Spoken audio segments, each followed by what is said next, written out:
I have a question to kick us off. Is that okay? Have you ever done something and immediately thought, probably shouldn't have done that? Yep. Yeah? When's the last time? Just now? I knew I shouldn't have come to deep dive. It happens all the time. Maybe you get angry over something small, like your little sister takes the last pack of Pop-Tarts and you were saving them, you know? Yeah, has that happened? Even if you hide them in the spot that you think she would not Yep. hide them. Okay. Yep. And then you say something or do something that you immediately regret. Should not have done that. Maybe it's something else, like you give in to a temptation that you're like, hey, I knew better than that. What happened? Why did I give in again?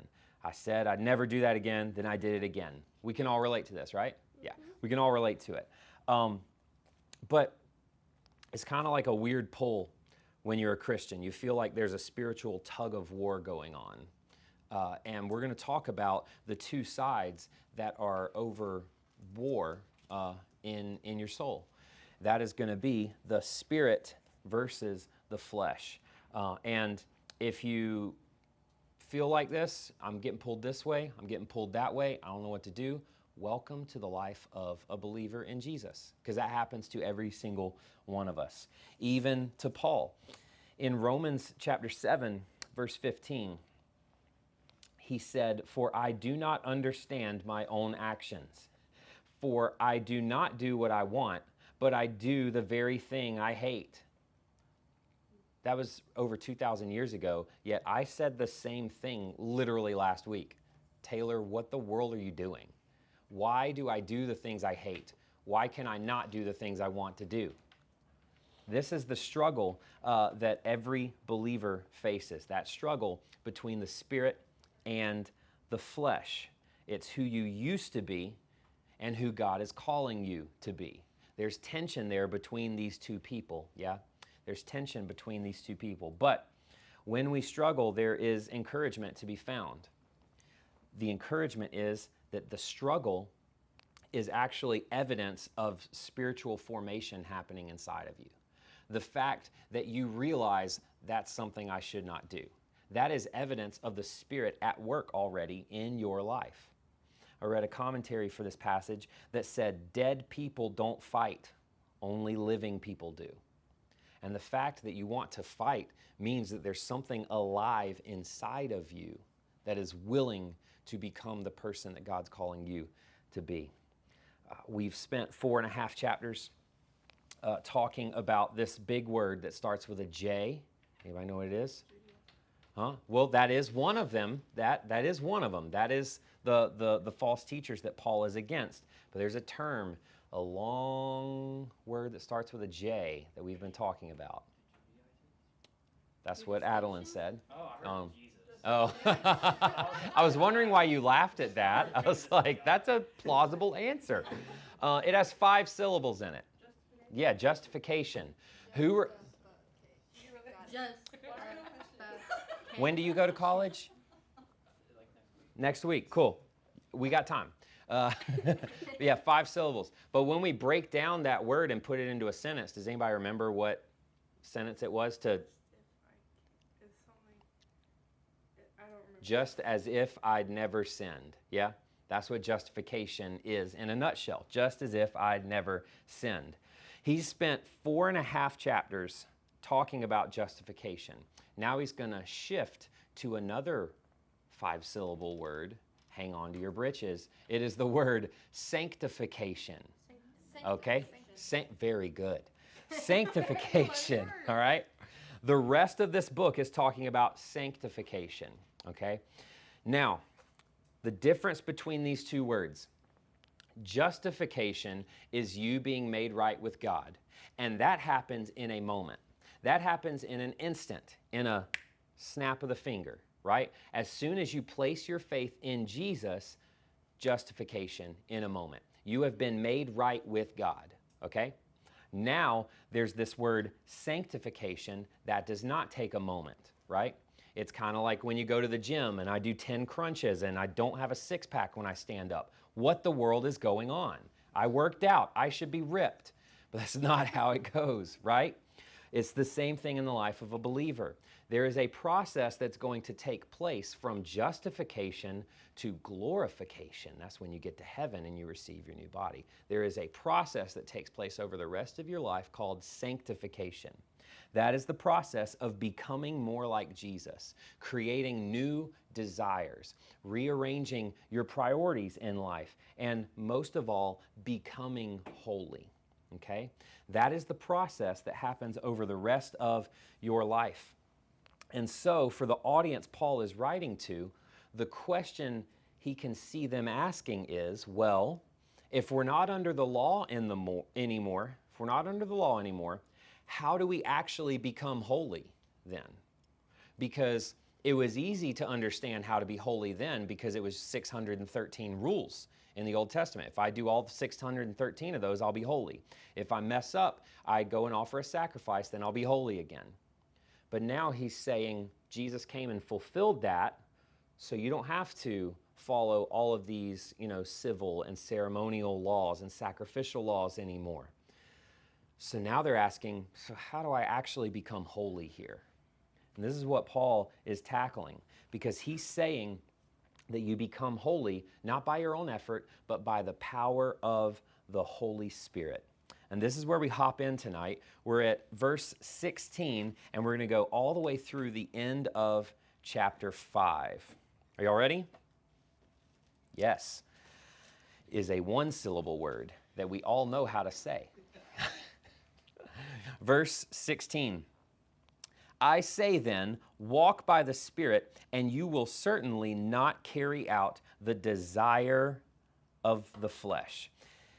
He doesn't start with just try harder, pray longer, fight more against this. No, he begins with one command. He says, walk by the what? Spirit. That word walk is the Greek word peripateo, okay? It's like putting a pear and a potato together, yeah? Pear and potato, peripateo. Yeah, exactly. You'll never forget it. This is not talking about how I literally walk, like from here to my car, okay?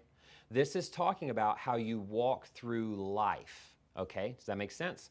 This is talking about how you walk through life. It means a continuous action. So here, saying walk by the Spirit, this is not a one-time thing. This is a lifetime of dedication of walking in the Spirit. Not just when the Spirit lines up with your schedule, right? Not just when you're feeling up for it. It's every day, one step at a time towards Jesus. It is thousands and thousands of tiny but faithful steps towards who He is and away from who you used to be. He says your life should have a direction, and it matters which direction you are walking. I've told this story many times. When I was a kid, the first thing I remember I said I wanted to be when I grew up was a professional hockey player. I was obsessed with hockey growing up. I saw the Mighty Ducks movies, and I was like, I can do that. I got skates. I had the jerseys. I was in my driveway every day recreating the goals. I thought I was like the stuff, okay? I thought I was it. I was him. I went to the skating rink all the time, and I would race. They would have everybody get off of the skating rink. If you're in this age group, come on out. And they race. Now this age group race. Like I would race, and I'd be 8 years old racing against middle schoolers, and I'm beating them around the skating rink, okay? I was fast, all right? That's all you need to know. But one Saturday I was there, and the high school football team comes in. They were doing some like team bonding experience before the season started. And I was like, I'm going to race against them. I'm going to beat them. It's going to be awesome. And I went up and I asked the guy that was in charge of it. I was like, can I race again in their age group? And he was like, sure, I guess. And so I was like, all right. I get out there, we line up, and I'm ready. I was like, I'm going to have the quickest start you've ever seen before. Anybody remember me telling this story before? No. Okay, Caitlin remembers.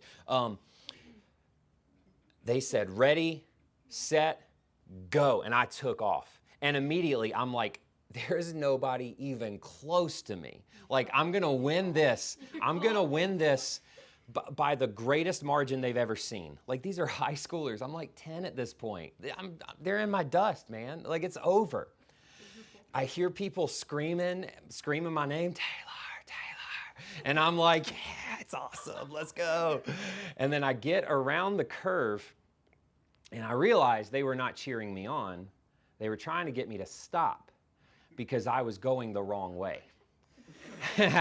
And so what had happened is teeny little Taylor, who had not hit his growth spurt yet, is right here. And the defending 4A state champions, Greenwood High School football, are right here. And they're coming right at me. So what do? I crawl up in a fetal position on the floor, and they go right by me. And then I skated off the rink as fast as I could and just hid somewhere. It was awful. It was awful. But here's the thing. I thought I was going really fast. I thought I was doing an awesome job. What was the problem? I was going the wrong way. Yeah? This is the issue. It doesn't matter how fast you're walking, how well you think you're walking, if you're walking in the wrong direction. Yeah? These people thought, man, I'm following all these rules. I'm doing all the right things. And Paul's like, hey, you're walking in your flesh.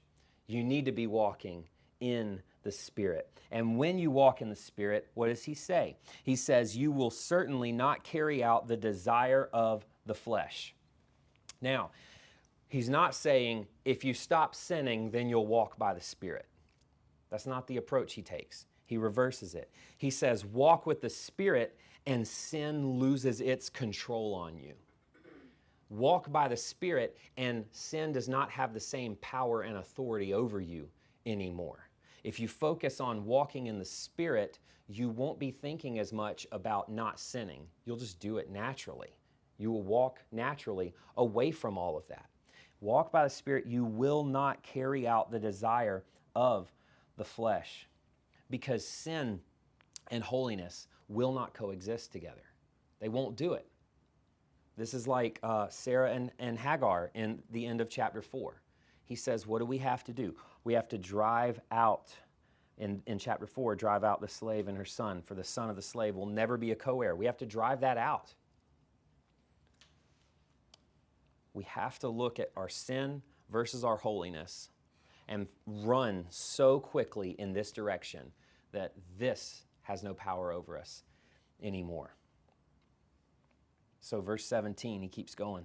For the flesh desires what is against the Spirit, and the Spirit desires what is against the flesh. That's like Romans 7 again, right? I do what I don't want to do. I don't do what I do want to do.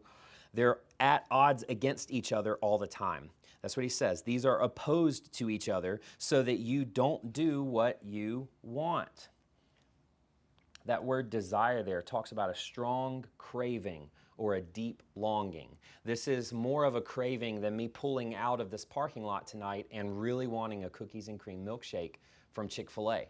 That is a craving, but it's not a deep longing of my soul, right? If it was, we'd have a big problem. Yeah?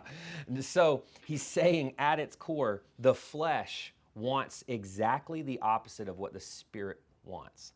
This is where we get that tug of war. This is where we feel like we're being pulled in two different directions at all time, because your spirit and your flesh are always fighting against one another. And this battle takes place over the rest of your life. You need to know that. There won't be a time when you turn, 36 and it's like, all right, we're done with that sin. I conquered it. It's over. I'll never struggle with it ever again the rest of my life. And then you get to be 40 and it's like, oh, it's back. Cool. Awesome. It's going to take the rest of your life. You're not going to be perfectly holy until you stand in heaven. You will not look exactly like Jesus until you get to heaven. That process of sanctification for the rest of your life is how that happens. But the beautiful thing about justification is that when God looks at you, he sees Jesus right now. Isn't that awesome? He sees Jesus right now. He sees his son and daughter right now. But the reality of where we are in our life right now is that our soul is saved, but our body isn't. We're living in a body that is against everything that God wants to do. That's why we have to battle against these thoughts. That's why we have to battle against the desires that our flesh wants to carry out. We battle against that our entire lives. It's the flesh versus the Spirit. Verse 18, but if you are led by the Spirit, you are not under the law. If you're led by the Spirit, you are not under the law. Why? Because the law commanded righteousness. I wish I came up with this, so do not give me the credit for it. Because the law commanded righteousness from everyone who signed up to follow it. The Spirit doesn't command righteousness, it creates righteousness for those who simply put their faith in Jesus. The law commands righteousness. You have to do this. The Spirit creates righteousness in you. You can't do this, so I'm going to create it in you. The law fixed the outside, what people could see. The Spirit fixes the inside, because you can change everything about the outside. You can do all the right things. You can say all the right things, but your heart will still be far from God. I've been there in my life. I bet you guys have as well, where people look at you and they're like, man, they got their stuff together. They got their life together. And then you're looking inwardly at night and you're like, man, I'm falling apart.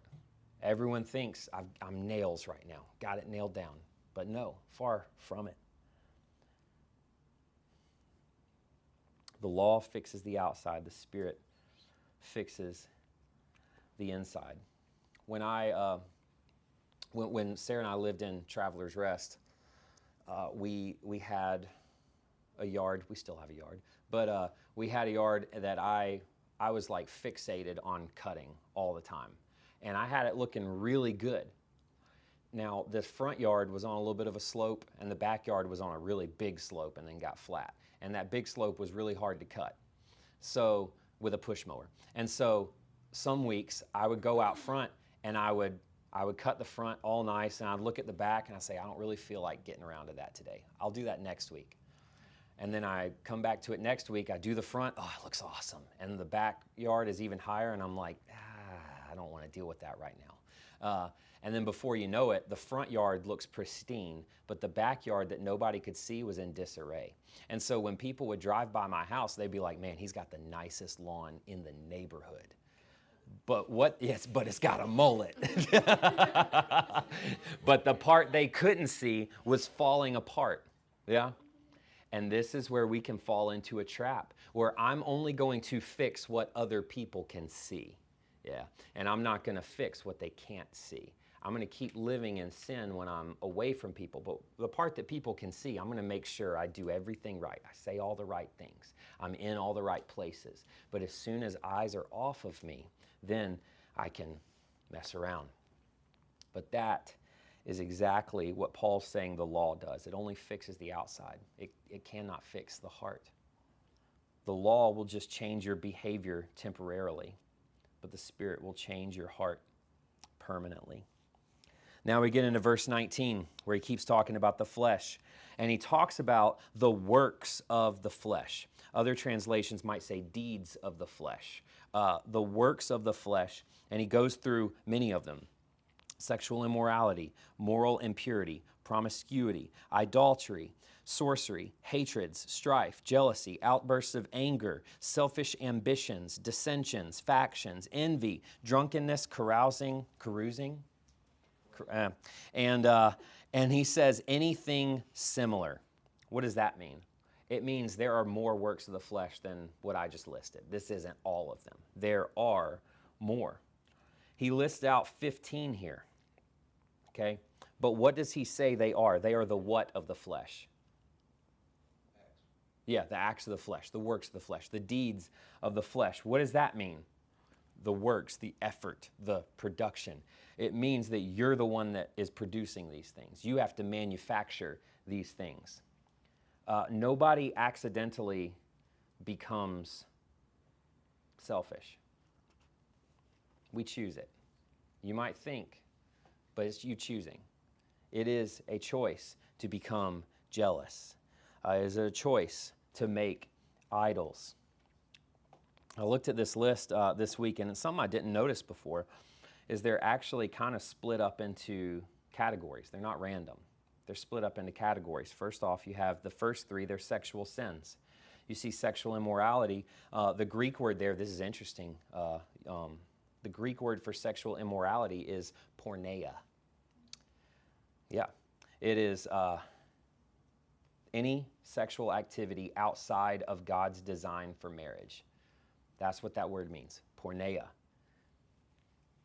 It means something else in today's culture, does it not? It comes from the Bible, where you see the word sexual immorality. Now, he doesn't really give a list inside of that word because the word really already covers it. Impure, unclean, inward corruption. There's a lot that goes into sexual immorality, and we don't have the time to break it down tonight. But he keeps going. He says sexual immorality, moral impurity. Then he says this word promiscuity. This word is more translated to our word shamelessness. You're shameless about something. It means a person who no longer blushes. In today's culture, it would be more along the lines of saying the word callous. When I think of callous, I think of when I learned how to play guitar. And I had my fingers on the strings for like 2 hours. And when you're new to guitar, you think you have to press them down like really tight in order for it to work. Now, what does that do? It bears down on your skin really hard. And when you're sliding up and down the guitar, you're creating friction here. What's that going to do to your fingers? It's going, well, eventually. But first off, it's going to tear them to pieces. Yeah? Yeah, I had bleeding fingers when I would start off on acoustic guitar, to where the next day I'd pick it up and, ow, I couldn't squeeze the strings. Ouchie. Like, it was rough. But what happened? Eventually, I didn't care about the pain. I just pushed through until eventually new, tougher skin formed on top of that called a callus. And now I can play as much as I want and it won't break through my skin. That's a good thing. It's a bad thing when it comes to sin, because sin will break you. Sin will hurt you. But if you stay in the same walk for long enough, eventually you will become numb to the pain, and it will just become a decision with no consequences for you anymore. You'll say, it doesn't matter anymore. I can just do whatever I want. I'm going to keep doing this and keep doing it. I don't have remorse over it anymore. I don't feel shame anymore. I'm just going to do it. And that's a very dangerous place to be as a believer, to be shameless in your sin. That's what he's saying when he says the word promiscuity. It's the mark of a hardened heart, a heart that has been turned off from God. It's a dangerous place to be. He keeps going where he talks about a couple things in false worship. He talks about idolatry and sorcery. Now, idolatry, we usually tie it back in the Bible to like statues and things they made for false gods and everything. But honestly, idolatry becomes anything that you place above God, anything that takes a higher importance than Him. There's a theologian who passed away just a couple years ago. His name's Tim Keller. He defined an idol as anything that absorbs your heart and imagination more than God. Another person, I think it was Kyle Idleman, who said when a good thing becomes a God thing, that's a bad thing, to put it simply. That's what an idol is. When something that's not necessarily bad becomes more important than God, that is an idol in your life. Your idol might not be made of stone. This is a rap lyric. Your idol might not be made of stone. It might be your phone. It could be, again, I didn't come up with it. Could be your relationship. Could be your job or your image. All of these things can become idols, and that is a work of the flesh. Another one, sorcery. This is interesting. The Greek word here for sorcery is pharmakeia. Does anybody know where we get that? Pharmacy. Yeah. Like, isn't that wild? Medicine. Like, it's but this word is originally connected with like potions and occult practices and arts of like magic and stuff. It's not like condemning medicine as a whole. What is it saying? It's condemning an attempt to manipulate spiritual power apart from God. That's what he's saying with sorcery. So we have sexual sins, we have false worship, and then the rest of them are more of relational sins. You have hatred, strife, jealousy, fits of anger, rivalries, dissensions, divisions, envy, all these things. We found this last week when we were talking about the church being divided, false teaching or follow God in faith. These churches weren't just struggling with immorality, they were actually destroying each other. Verse 15 from last week, but if you bite and devour one another, watch out, or you will be consumed by one another. Paul's seeing this go on. He's seeing we're fighting against each other. There's a lot of inward fighting. Now hear me here. Does this mean that a Christian can lose their salvation? I see one no. Anybody else? What do we think? This word here, where it says those who practice such things, it's in the same verb tense as the word walk in verse 16. What does that mean? It means practicing such things. It doesn't mean you did it once, you're out. It means someone who lives in a continuous action of these things with no remorse, no shame, no repentance. Because that's not a sign of somebody walking by the Spirit. That's a sign of somebody walking by the flesh. He's not talking about just one isolated failure. He's talking about someone who chooses to walk in these things over and over and over and says, I don't care about conviction. I'm going to keep doing it. That's a person who will not inherit the kingdom of God. And if you have the Spirit in you, there will be conviction. There will be remorse. There will be a sense of shame that comes over you when you fall short. But the great thing about that is you read the book of Romans, you see there's therefore no condemnation for those who are in Christ Jesus. God is merciful and gracious and compassionate, and He saves us from our sin. And now that we have been saved, we have been justified, we realize this is a process of becoming more like Jesus, and it's going to take the rest of my life. So when I fall short, I know that's not the end of the story. That's just a moment for me to step back and look at what I've done and then realize what that did to the Father. And when I realize that, I can only run to one place, and that is straight to His feet and say, God, I'm sorry. Forgive me. Now, he leaves the works of the flesh. And in verse 22, he talks about the fruit of the Spirit. But the fruit of the Spirit is love, joy, peace, patience, kindness, goodness, faithfulness, gentleness, and self-control. The law is not against such things. Look at one word in each of these categories. You have the works of the flesh and the fruit of the Spirit. Okay? We've been talking about flesh and spirit all night. But the other two words are just as important here. The works of the flesh and the fruit of the Spirit. Tell me what an apple did to become an apple. Yeah, the apple did nothing, right?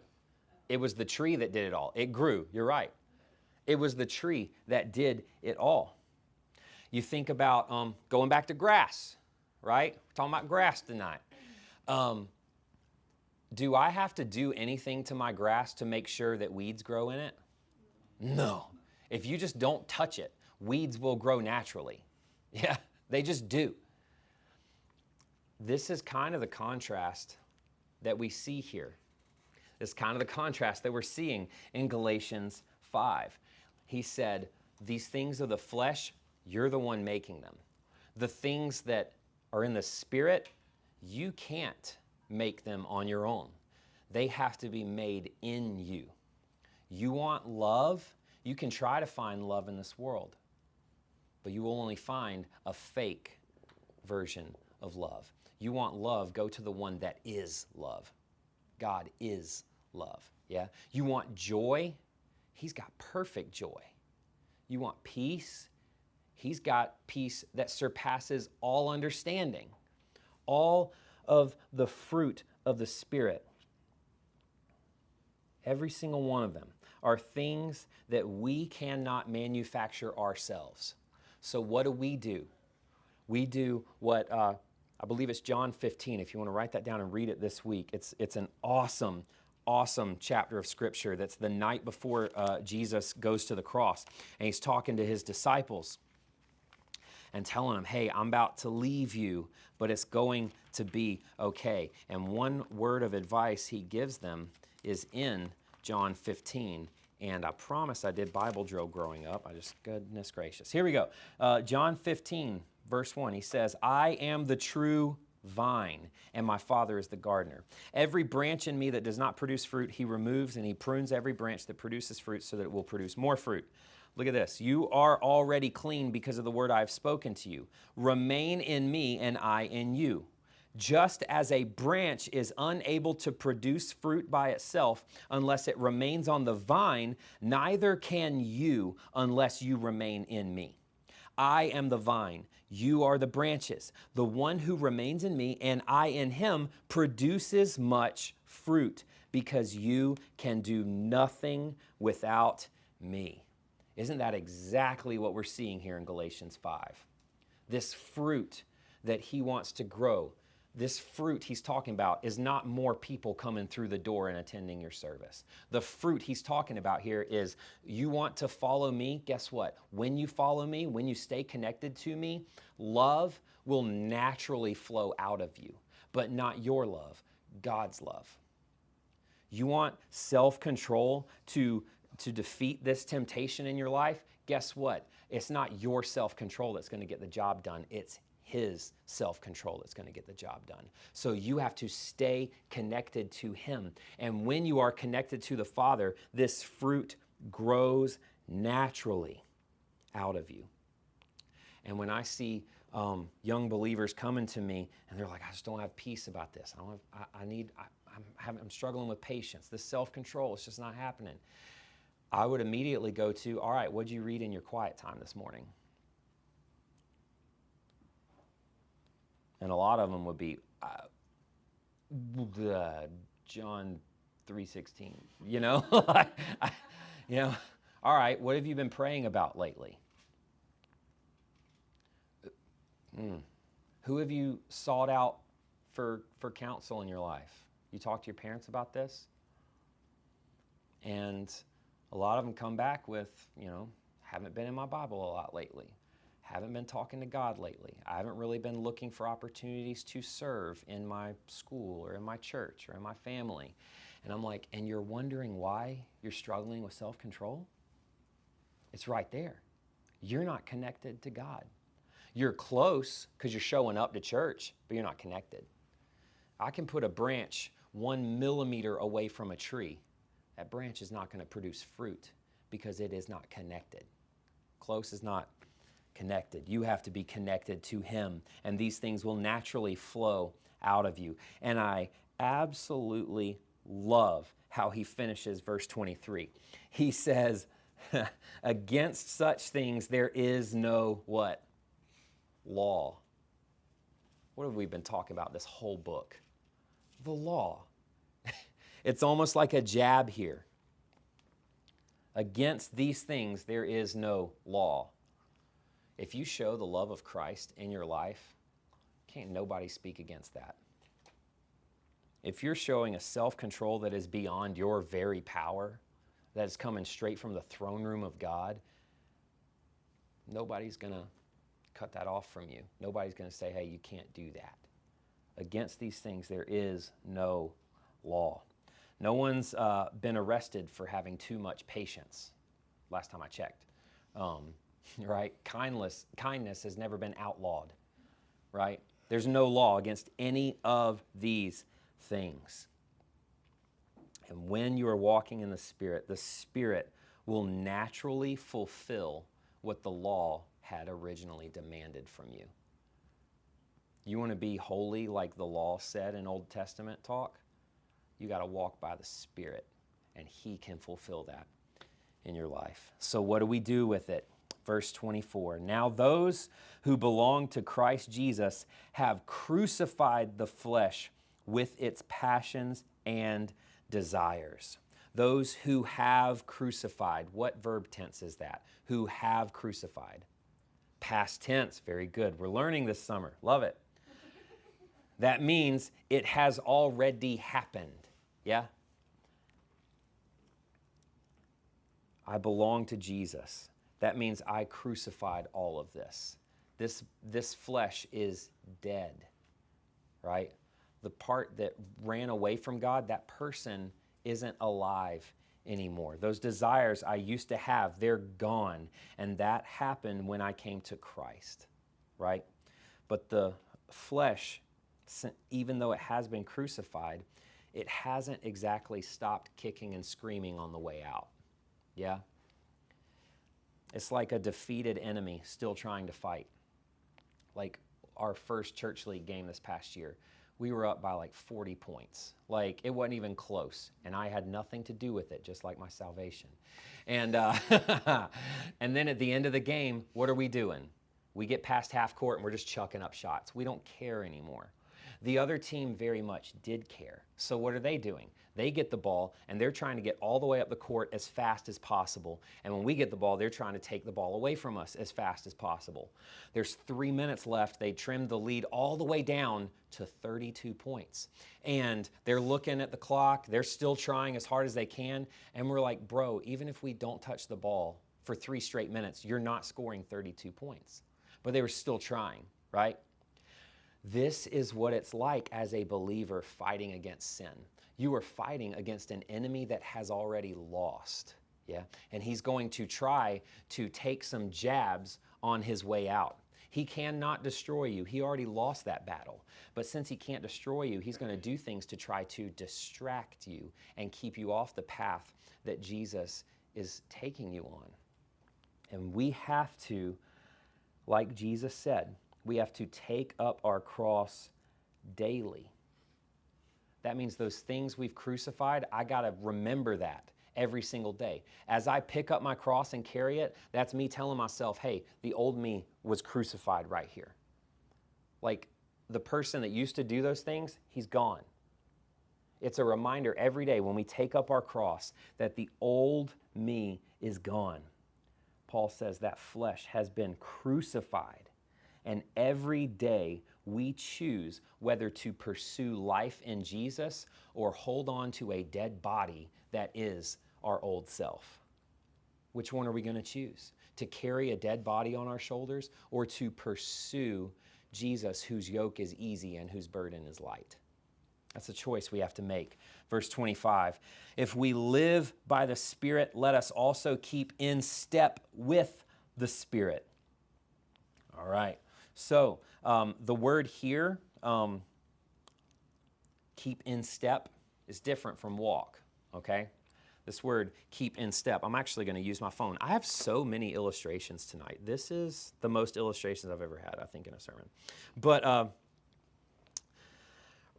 going to trigger Ryan real quick with this sound. You ready? Anybody know what this is? This is a metronome, okay? Why do you use a metronome? To keep count. To keep count, yeah? In marching band, is this too fast, Ryan? Sorry. Feet can't keep up.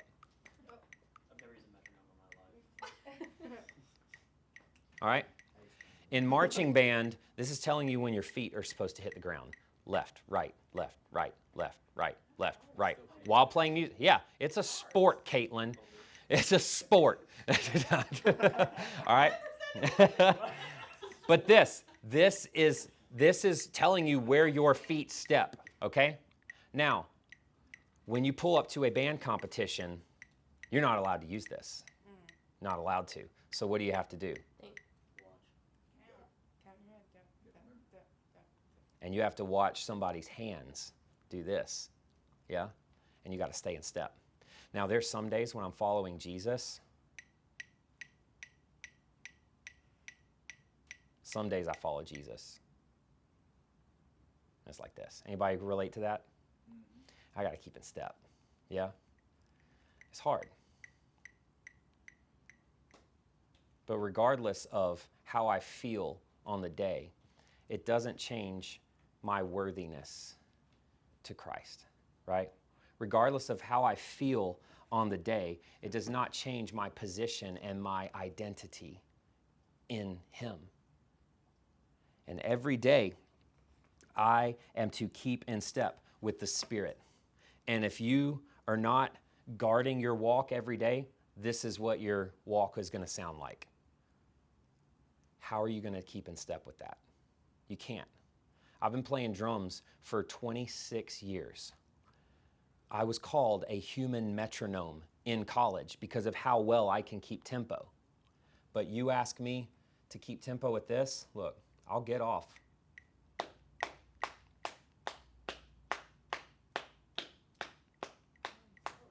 Hear that? I'm off. I'm off. Even the people who keep tempo the best, even the people who can perform the best will get off when they try to do it by themselves. Everybody. But when I am taking care of my walk, when I'm waking up and I'm spending time with Jesus, do it one day, and it's like, oh, I hear a faint sound. Do it again, it's getting easier. And now, 1,000 tiny faithful steps. It is easy to stay in step with the Spirit. I'm seeing opportunities to serve Him. I'm seeing where the Spirit is, and I'm saying, that's where I want to be. I want to be right there. I keep in step with the Spirit. Earlier in the chapter where he says about walk in the Spirit, he's talking about a relationship there. Now this word, when he says keep in step, that's more military talk, marching in formation. So earlier he's saying walking emphasizes a relationship. Marching emphasizes obedience. And you need both. You need relationship and you need obedience in the Christian life. And if you live by the Spirit, you will keep in step with the Spirit. And that might have been one of the best illustrations I've ever done. Off the dome. Let's go. Okay, verse 26. The last one. Let us not become conceited, provoking one another and envying one another. This is a little bit back in chapter 5, and he's been talking about this a lot, where he's talking about relationships, and he's using these words, provoking and envying. Why? Because false teachers, they never just change doctrine. They will change the way people treat each other. The Judaizers were saying, become holy by keeping Moses. Paul says, you become holy by walking in the Spirit. And he's saying this is an internal transformation. And if you are not in step with the Spirit, you are going to be paving your own path. And when, let's say the church at Galatia, this is a number that is not true, but let's say there were 300 people. And if they're not in step with the Spirit, they're creating 300 different paths of truth and righteousness in their life. But when they are in step with the Spirit, guess what? They're in step with each other. Yeah? When they're in step with the Spirit, they are in step with each other. And that's what the church is supposed to look like. When we all walk by the Spirit, we are all in step with each other. There's no division. There's no hatred. There's no envy. None of this is going to happen. You will see a church that is growing fruit in everything that they do. And that's what we want to see. Not just one person walking in the Spirit. We want to see an entire body of believers walking by the Spirit. Because when that happens, there will not be conceit in the church. We will not be provoking one another. We will not be envying one another. We will be hundreds of broken people worshiping and following the same perfect and holy God. And we will see fruit. So, a little closing application. Most of us go through life asking, how can I stop sinning?